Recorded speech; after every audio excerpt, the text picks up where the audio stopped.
Is our society, your society, this world, a happy place? Is this a planet a happy planet?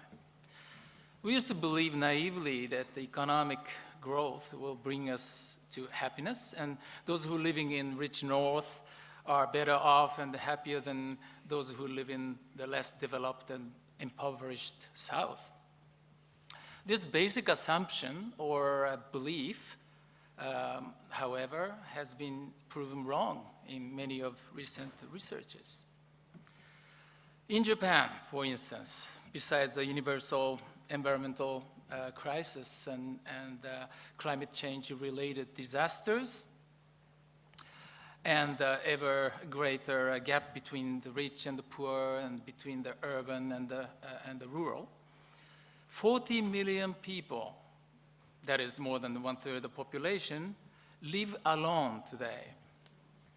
More and more people are dying alone. And we are now witnessing lots of hate crimes against the disabled, the weak, and the elderly. Today, I want you to know one Japanese word, shiawase. This means happiness or well-being. But this word originally signifies togetherness, relatedness, and cooperation, putting work together. And this expresses an old cultural worldview where everything is related. Shiawase is a localized notion that is meaningful in a specific place and time, whereas pursuit of happiness is what I call delocalized, abstract, and is independent of a specific space and time, globalized.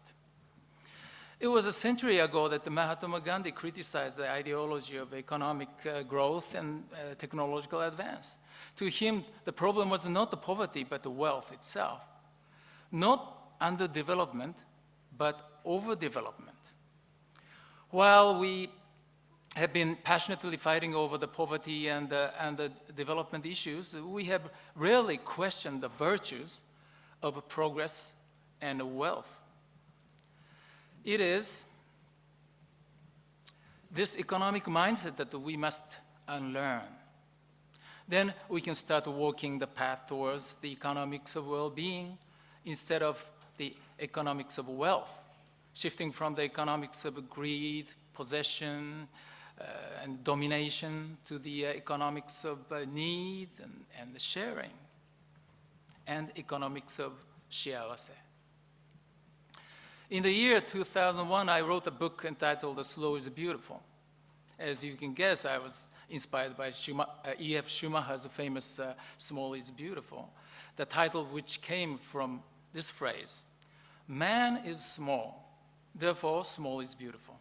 What did he mean by humans being small? That is to say, humans is localized, living in a socially, culturally, and naturally defined and bound space and time. Human life can only be sustainable within biological and cultural communities. What Schumacher said about the size and the space appropriate for humans can also be said about time, appropriate pace and rhythm for humans. That's what I mean by slow is beautiful. Slowness is essential to each and every culture. Culture is a web of interdependent relationships, ecological, social, and spiritual. In each relationship, there is a befitting rhythm and tempo and amount of time spent. The soil, the air, animals, plants, the seasons that come and go, and ocean tides, and so on. On this great natural tapestry, human thoughts and actions embroider new meanings through mythology, festivals, rituals, dances, and songs. Everyone knows that it takes time to make a friend, nurture, and sustain love. If you want it to be sustainable, go slow.